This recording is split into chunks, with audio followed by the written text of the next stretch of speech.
এনামুল বিজয়কে দেখলে যে কেউ হিরো বলবে। ক্রিকেটার পরিচয় মুখেই আনবে না। লম্বা ঝুটির চুল, কালো সানগ্লাস, মোবাইল প্যান্ট, বোতাম খোলা শার্ট। বিজয়ের ভাবসাবী আলাদা। পাকিস্তান যেতে পারেন সামনে এ দলের হয়ে। সেখানে সম্ভাব্য সূচি অনুযায়ী গুঞ্জন 3টা একদিন ও 2টি 4 দিনের ম্যাচ খেলবে এ দল বাংলাদেশের মূল দল যাবার আগে। মুশফিক মোমিনুলরাও যেতে পারেন।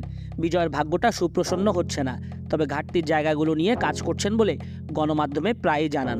যখন ক্যারিয়ার শুরু করেন তখন থেকেই বিজয়কে বলা হয়ে থাকে অমিত সম্ভাবনাময়ী ক্রিকেটার। সম্ভাবনা ঠিকই আছে, কিন্তু বিজয় যখন মাঠে নামেন তখন পারফরমেন্সের ধারাবাহিকতা বজায় রাখতে তার চ্যালেঞ্জে পড়তে হয়। সেই বিষয়গুলো কাটিয়ে উঠলে এনামুল বিজয় সত্যি সত্যি জাতীয় দলে থিতু হতে পারতেন।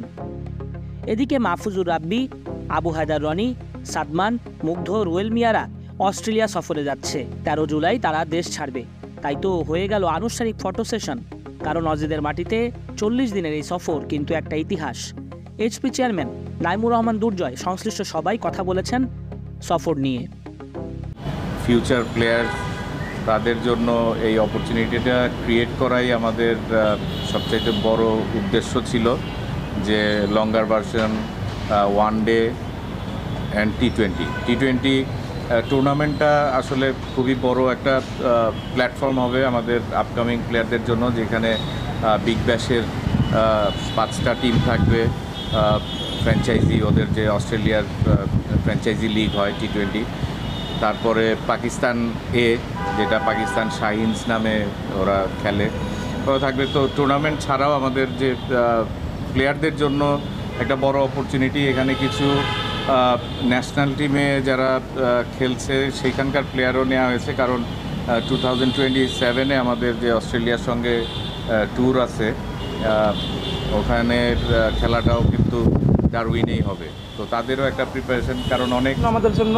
আর যেটা বললেন অস্ট্রেলিয়া ট্যুরের কথা, সেটা হলো যে আমরা ইন্ডিয়া, শ্রীলঙ্কা কিংবা বাংলাদেশে আমরা যখন ম্যাচ খেলি কিংবা ক্যাম্প করি, সেই কন্ডিশনগুলো অনেকটা সিমিলার থাকে। বাট অস্ট্রেলিয়াটা অবশ্যই এটা ডিফারেন্ট হতে যাচ্ছে।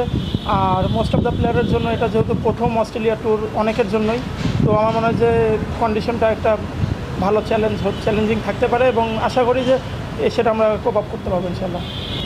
না, আমার মনে হয় দেখুন, যেহেতু নতুন কন্ডিশন আমরা খেলতে যাচ্ছি, তো সেই কন্ডিশন মাথায় রেখে বাউন্সের কথাটা চিন্তা করে আমরা আমাদের রাজশাহীতে কিছু প্র্যাকটিস সেশন করেছিলাম, যেগুলো আমাদেরকে বাউন্সের সাথে অ্যাডজাস্ট করতে আশা করি হেল্প করবে।